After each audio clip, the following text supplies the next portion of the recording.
はい、どうもです。前回のね、動画を見ていただいた方は知ってると思うんですけど、なんと、歴代手盛り史上最大クラス、36キロの GT が取れました。よいしょー。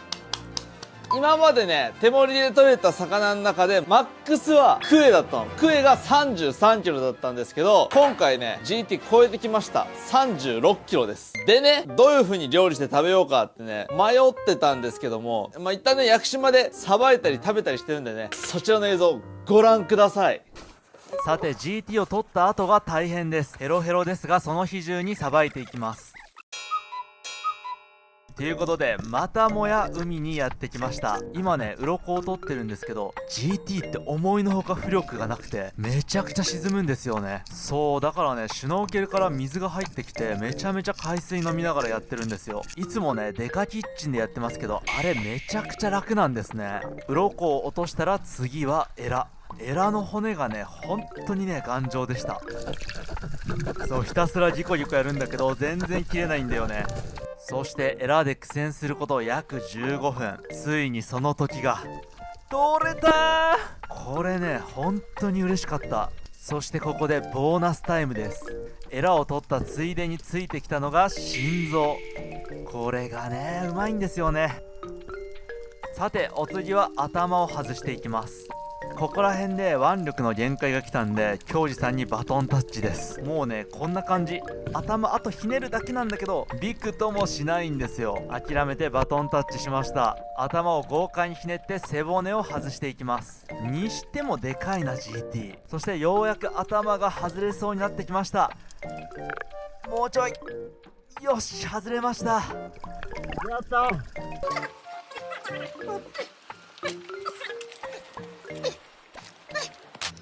よいしょ。はい、一旦ね、海で頭落としたりとかいろいろしてきましたけど、マジでもう二度とやらないっていうぐらいきつかったです。魚さばいてると GT が沈むから何回も海水飲んで大変でした。超大変でですね、ローニアジは世界で一番大きいアジって言われてまして、ここね、これ本当に硬いんですよ。でこれをね取らないとさばいていけないんで、まずこれをね取っていきます。この硬いゼイゴをこうやって取っていきます。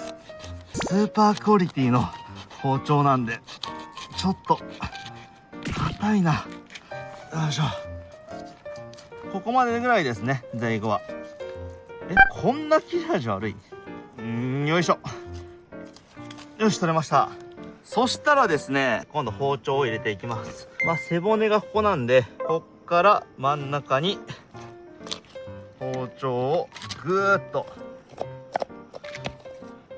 入れていきます。で、今回のローニアジあまりにもでかいんで、ここ包丁をこうやって入れまして、ブロックでね基本的に持って帰ります。ここら辺はもう尻尾なんで、ここら辺で良いでしょう。じゃあこうやって包丁を入れて、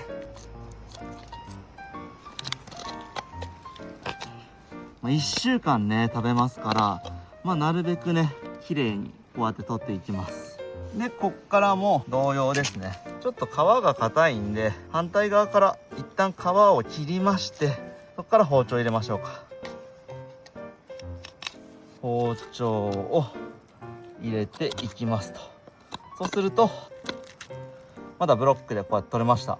で一応ね、皮はどうしても海の中にあったんで臭かったりするんで、皮と身は触れないように、基本的にはこういう風に置いたりとかせずに、こうやって綺麗に維持して置いていきます。全部食べる予定ですから、シガテラに当たらない限り。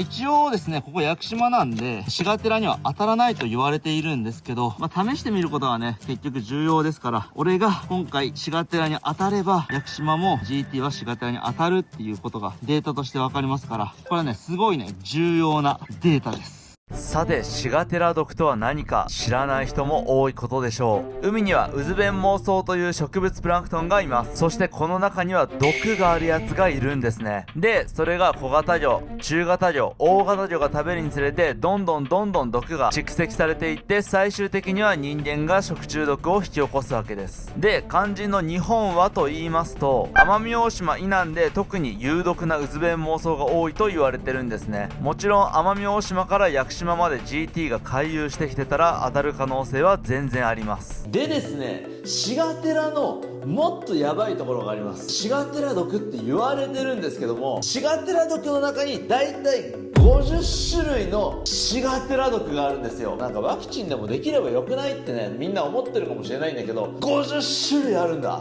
50種類あるから、シガテラ毒になったらもう治るまで我慢するしかないっていうのがね、これがねマジで恐ろしいところなんですよ。治療法がないんです。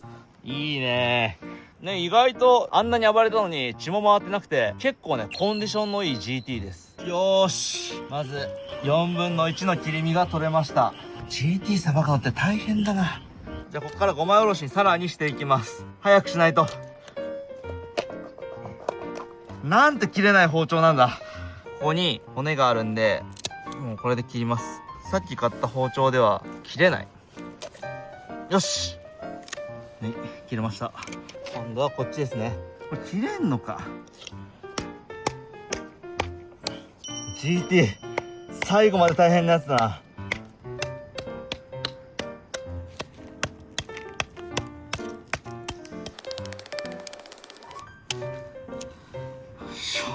切れました。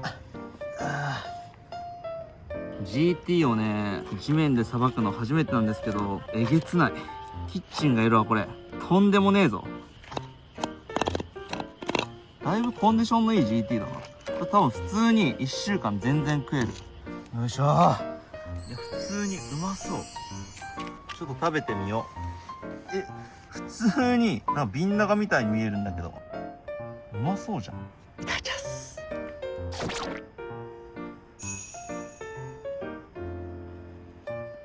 思ったより筋が全然ないし、まだ1日目なんで魚自体の味はないんだけど、魚としてのポテンシャルを感じますね。もうこれ以上撮影するのが厳しそうなんで、おろす動画はここまで。山口県でさばいて食べます。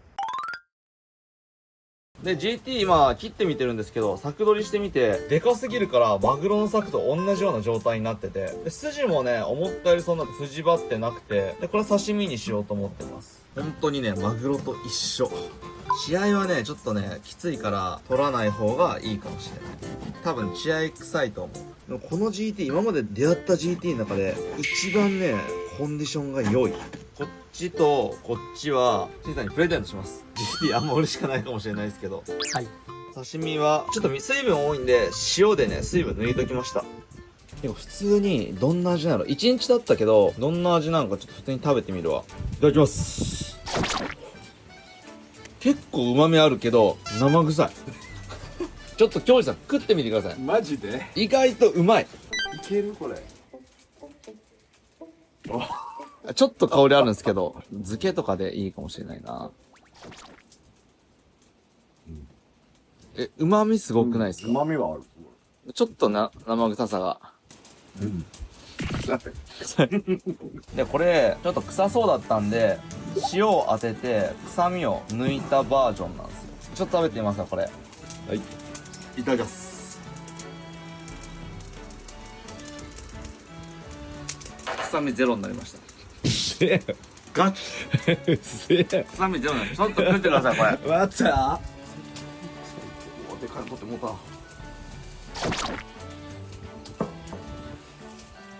臭みだいぶ引きますよね。まあまあ美味しくないですか。まあ本当だね。筋は硬いけどね。筋は硬いですけど全然ちゃう。全然ちゃいますよね。それ水分抜いて GT です。いただきます。どうぞ。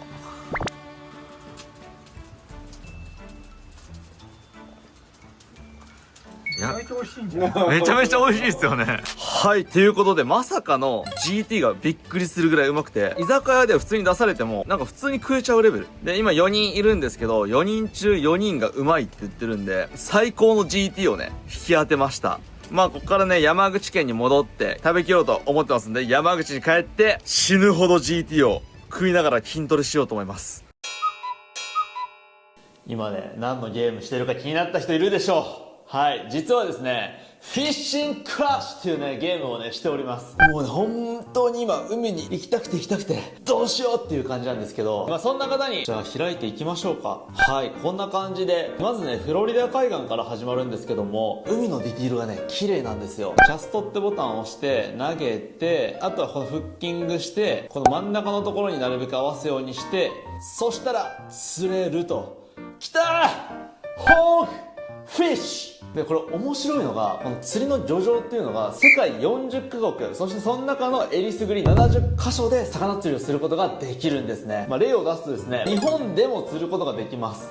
こんな感じでですね、ギフトコードマサルを入力しますと、なんと20ドル相当のゲーム内報酬と、プロフィール写真として使える限定アバターがもらえます。まあなんせね、世界171カ国でね、プレイされてますから、ちょっとね、分かりづらい日本語がね、結構多くて、フロリダ海岸釣り場で200ポイント以上のあらゆる普通を釣り上げようって書いてあるんですけども、これ1匹でいいです。反映が遅いんで、一旦アプリをね、ペッて消して、もう1回アプリに入ると、これはいけました。ここが結構つまずきポイントでした。ぜひね、ダウンロードしてね、ギフトコード、マサル入力して、最初からブーストしてね、楽しんでいただけたらなと思います。ということで、ヒゲ面の GT 男に戻ります。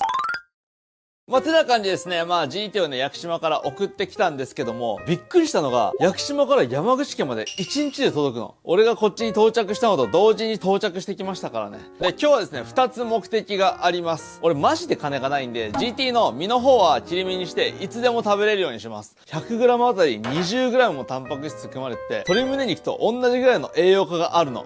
痩せるのにちょうどいいんですよ。で、そして頭に関しては、ちょっと持て余すんで、ノコギリでね、切ってね、鍋に入るようにして、味噌汁にして食べようかなと思っております。ということで早速、GT の頭から観察していきましょう。はい、こちらがね、GT の頭なんですけども、マジででかいです。本当にね、めちゃくちゃでかくて、魚釣りの時にね、この頭で近寄ってくるんですけど、もう大迫力。まあ、ということで、まあ、一旦ね、頭置いときまして、綺麗にね、150g ずつぐらいにカットして、冷凍して、毎日ね、茹でて食べようと思っております。まず紹介するんですけど、こちらがね、GT の半身ですね。で、シンさんのところでも結構ね、GT 食べてたんですけど、もしかしたら4型にやってる可能性があるんで、プラスで 500g 食ったんで、まあこれはその余りですね。4型はだいたい2時間から8時間でね、発症しますんで、8時間で発症して、ドライアイスセンセーションっていう冷たいものが痛すぎて持てなくなる病気になるんで、氷が触れなくなったら、もうこの企画やめようと思ったんですけど、氷触れるんで、まあこの GT はおそらく無毒だと思います。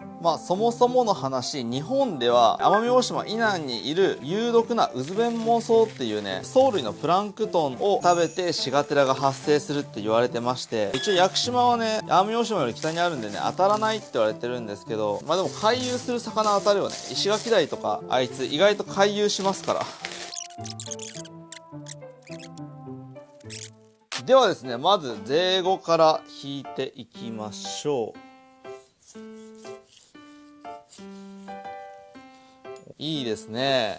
そしたら、5枚おろしです。結構ね、一般的な漁として、ハエ縄漁っていうのがあるんですけども、針をね、100本ぐらいつけて、で、釣りをする、釣りっていうかね、ハエ縄をする、ハエ縄漁っていうのがあるんですよ。まあ、漁師にしか許されてないんですけど、で、沖永良部島でですね、ハエ縄漁をするとですね、GT だったりとか、ウツボだったりとか、いわゆる下道がかかることが結構あって、で、結構ね、GT も漁獲されてたりするんですよね。で、もう沖永良部島はね、まあ1万3000人しかいないんで、そりゃあ GT50 キロなんてさ、食べきれないわけよ。食べきれないから、沖縄に送ったりするんですけど、キロね、円とか、円とかで売れることがあるんですよね。俺たち、不思議で仕方なくて、GT50 キロ何に使ってるんだろうって。キロ円で考えられるとしたら、魚の釣り餌にしてるとか、何に使ってるかマジでわからん。これ GT さばくのちょっと下手くそなんですけど、スーパーで買ってる関孫六の包丁を研いだだけなんで、許してください。関孫六の包丁シリーズによりますけど、ちゃんと研ぎさえすれば、割と結構ね、まともな包丁が多いです。関孫六さん、僕とコラボ包丁を出してください。よーし。ここね、ついてるところがあるんですけど、さすがについてるところは腹壊しかねないんで、結構もったいないんですけど、ここで切ってしまいます。ただ、この辺は使えそうなんで、まあできるだけ命奪ったんでね、使えるように。もう一回包丁研がなっちゃうだな。はい。ではね、ここからね、150g ずつにね、分けていくんですけど、さすがにね、そこの映像は面白くないということで、今、4日熟成かな ?4 日熟成の身をね、食べてみましょう。どうなんだろう。ちょっと食べてみます。これね、めちゃくちゃうまいんだよね。まあもちろんでっかい筋があるから、筋がないところを食べたんで、めちゃくちゃうまかったんですけど、これはね、かなり美味しい。さっぱりした回遊魚系だな。カンパチ系。で、これ1個梱包したら、明日ね、寸胴鍋が届くんで、GT の味噌汁作りますから、せっかくだったら見ていってくださいね。まあ、作取りするんで、こんぐらいがちょうどいいでしょう。よし。で、今回さ、素潜りで30キロオーバーの GT 上げてる映像、皆さん見たじゃないですか。すごい疑問が2つあって、1つは、海に潜ってギリギリなんとか引き上げてる GT をさ、釣りで上げてる人いるじゃん。あれ何なの？やばすぎでしょ。なんで上げれるんだろうみたいな。どう考えても素潜りやってる俺からすると不可能な所業でしかなくて。あと一つね、これ母島の漁師の人から聞いた話なんですけど、母島って GT が釣れるので有名で、母島でボート出してもらって GT を釣る人が結構いるみたいなんですけど、GT ね、7割ぐらい死んでるらしい。リリースした後ね。かわいそうだよね。だってあのパワフルな GT をさ、船に引き上げるぐらいまで弱らせた上で灼熱の甲板の上でさ、写真撮ってリリースするわけでしょ。そら死ぬわな。ということで、ここからね、ひたすらまあこんな感じで並べていって冷凍して朝昼晩食べようかなと思ってます。はい、やっと GT の処理が終わりました。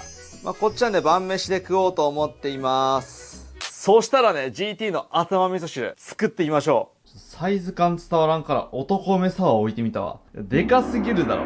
はい、というわけで、ヤソップヘアだとね、あまりにもさばきづらいんで、オールバックにしてきました。まあ普通の家でも36キロ級のね、GT がさばけるよというね、みんなも真似してって感じの動画を今から作っていこうと思います。まずは、準備するもの。まあ、机ですよね。机には絶対にね、ラップを貼っておいた方がいいです。そして、まな板ですね。多分ね、皆さん持ってないと思いますんで、コンパネボードでいいです。コンパネ買ってきてください。コンパネわからない人用にね、ちょっと画像貼っておくんですけど、もうコンパネでね、十分です。でも私はしてないんですけども、床中もね、さすがにラップしといた方がいいですね。鱗がね、もう全部掃除したのにまた出てきたってなるんですよ。そしてね、こんな感じでソファーがあるんですけど、ソファーも全部ラップした方がいい。まあ、そのぐらいね、厳重にやんないと、魚さばいた後って、本当にお母さんに怒られるから、みんなね、ちゃんとラップしようね。はい。ではね、この GT が土鍋の中に入るように切り刻んでいきましょう。もう包丁とか使いません。ノコギリです。まずはね、釜を落としていきましょう。そこ、釜のね、この辺、めちゃくちゃ硬い骨が入っています。もうどんなに研いだ出刃でも、もう一回切れば使えなくなりますね。で、ノコギリだとね、身が切りづらいんで、身の部分は包丁で切って、ここら辺の骨の部分をノコギリで切っていきます。よし。まあこれ思ったより大変だぞ。で、今度は反対側ですね。ここら辺で切っていきましょうか。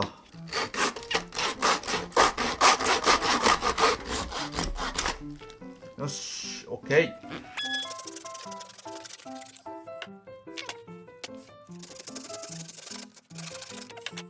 はい、釜の上の身、確保です。あとはね、ここ、ほほ肉と頭肉ぐらいしか食べるところがないんですよね。ほほ肉結構でかいね。ほほ肉の形知らないとなかなか取りづらいんですが、頑張ってみましょう。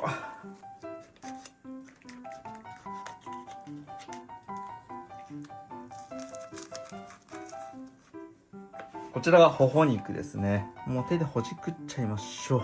結構ほほ肉あるな。どうやって取るんだこれ。ペティナイフを用意した方がいいですね。ほほ肉かなり複雑です。よし、これがほほ肉です。GT のほほ肉ですね。変な形ですよ。ちょっと GT のほほ肉ここまでありました。びっくりすぎる。ほほ肉はね、やっぱり噛む力なんで、GT がどれだけ噛む力が強いかっていうのがわかりますね。こんなほほ肉見たことないよ。でかすぎ。はい、じゃあね、こっからは日曜大工です。正直な話、ノコギリだけで渡り合える相手ではありません。これなら切れるはず。おー、楽だ。一瞬じゃん。ここがね、本当に切れないのよ。やってみます。ふっやばい。おー、切れた。枝切りバサミがあれば結構簡単な気がする。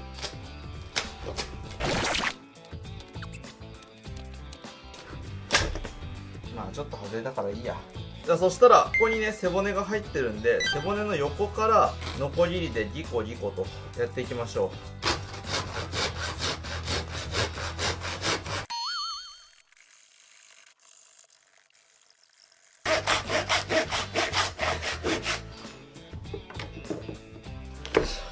やったー、 GT の頭が割れた。所要時間20分ぐらいかかってるわ。さて GT の頭割ったんですけど、魚ってねここにね持つ場所があるんですけど、約1時間ぐらいかけてここ持ってね車の場所まで運んだんで、ここのね美味しい釜の部分が結構全滅してたんで、それがちょっとね悔しいですね。今度からはねそれ取れた時にねそこは切り取って捨てるようにしましょう。でそしてこちらがですね30分つけるって言ったんですけど、まさかのね釜が一瞬でね終わってしまったんで、10分ぐらい塩漬けした、釜のね背の方です。赤いんだけどわかるかなあ、赤わかるね。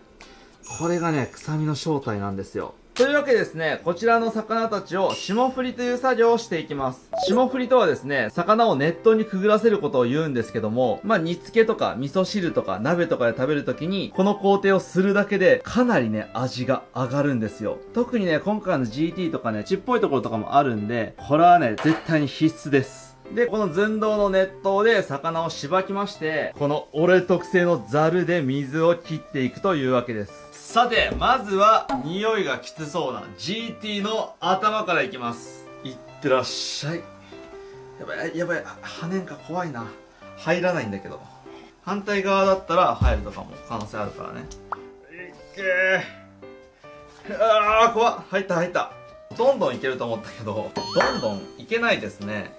よいしょよいしょ。魚の筋肉だったりとか骨をつなぐ繊維っていうのは非常に熱に弱いのでちぎれそうなんだけどちぎれないな。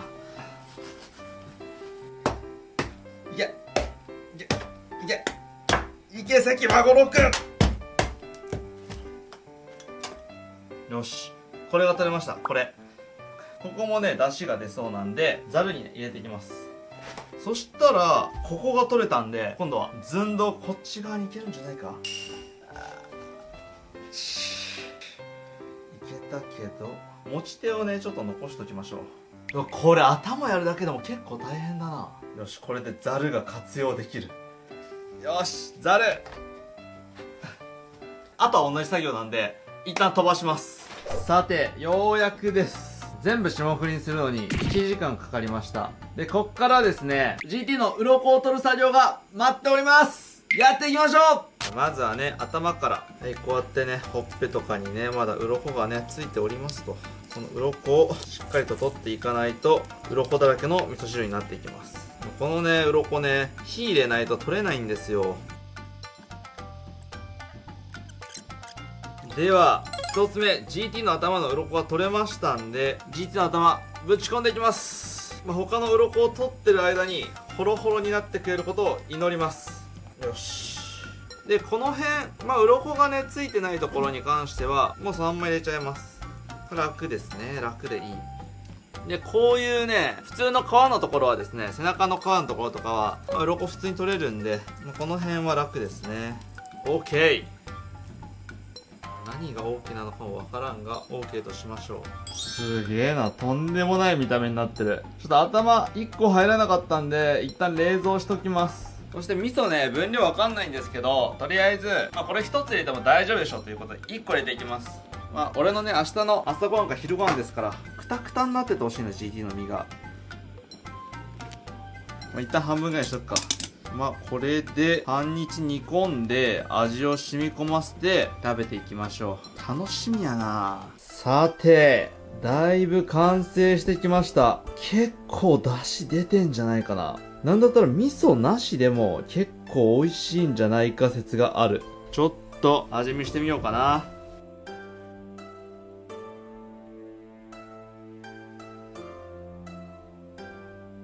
これ魚の味噌汁って言われんかったら気づかないね。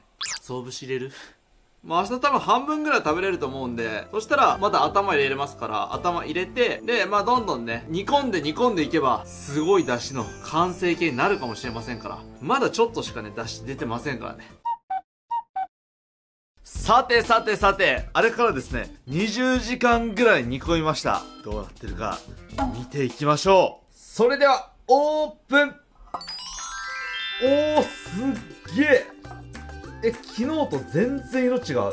抹茶色になってんじゃん。出汁がすげえ出たってことなんかな。もう油はね、そんなに浮いてないですね。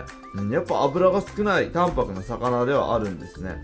これ全然昨日と味違うんじゃない？さて、ちょっとこれめっちゃ気になる。どんな味になってるんやろ。ちょっと飲んでみます。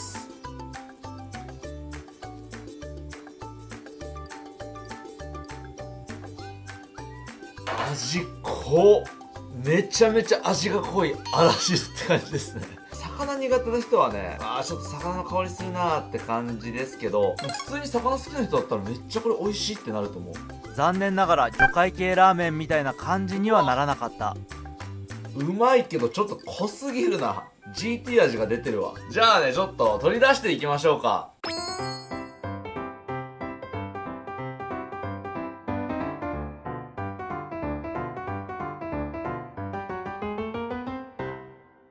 この歯とかもさ、めっちゃかっこいいよね。で、これ頭蓋骨で、これがね、背骨ですね。はい。めちゃめちゃかっこいいですね。まあ実際 GT をね、どれだけ食べたら当たるのかっていう検証企画ですからね、なるべくいっぱいね、食べてやろうと思います。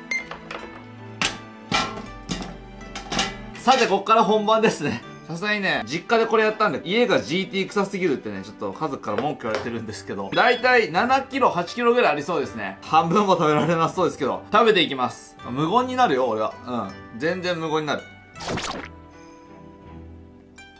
舐めたぞ。大抵の魚はホロホロになるんですけど、GT はパッサパサや。まあでも、だいぶホロホロにはなっている。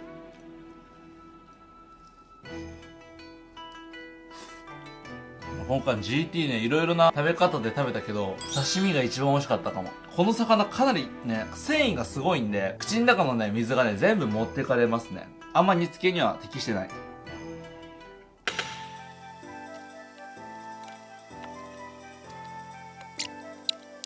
味はね、例えが見つかったわ。ほぐしてないシーチキンですね。わかるやろ。ちょっとパサッとしてる感じ。で、水も飲まず、それを食べ続けたら、今初めてなんですけど、めちゃくちゃ胃が痛くなってきたんだけど。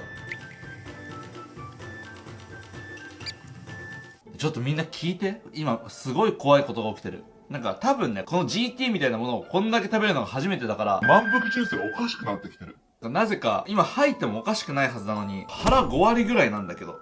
やめといた方がいいよな。俺が大食いの才能に目覚めたのかもしれない。これ食い切ったら大食い YouTuber やろ。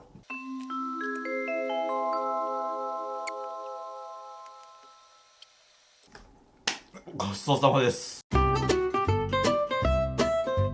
もう食えない。見た目が悪くて申し訳ないですが、3割4割食べたんじゃない？はい、それではごちそうさまでした。ということでね、GT を味噌汁にしてみたんですけども、GT をね、1日茹でたらこんな出汁が出るんだっていうのね、結構驚きでしたね。そして、今回ね、GT の味噌汁を作ってみて思ったのが、GT 自体は結構淡白で味が薄いんで、もっと味が濃い料理をした方がね、食べやすいですね。煮付けだったりとか、もうなんならカレーとかでもいいと思う。そんぐらい味濃い方が食べやすいですね。どうしても頭とかはさ、煮込まなきゃなかなか食べづらいですから、次でかい魚取れたら頭カレーにしようかな。はい、ということでですね、この後シガテラに当たらなければ全部ね、食べようと思います。当たったらね、屋久島でも GT 当たりますよということで、なんか今のところ多分大丈夫そうですね。今日もね、多分ね、1.5 キロから2キロぐらい食べたと思うんですけども、2キロ食べて大丈夫やったら大丈夫やろ。ということで、エンディング後、シガテラに当たったかどうかわかります。それでは最後までご視聴いただきありがとうございました。それでは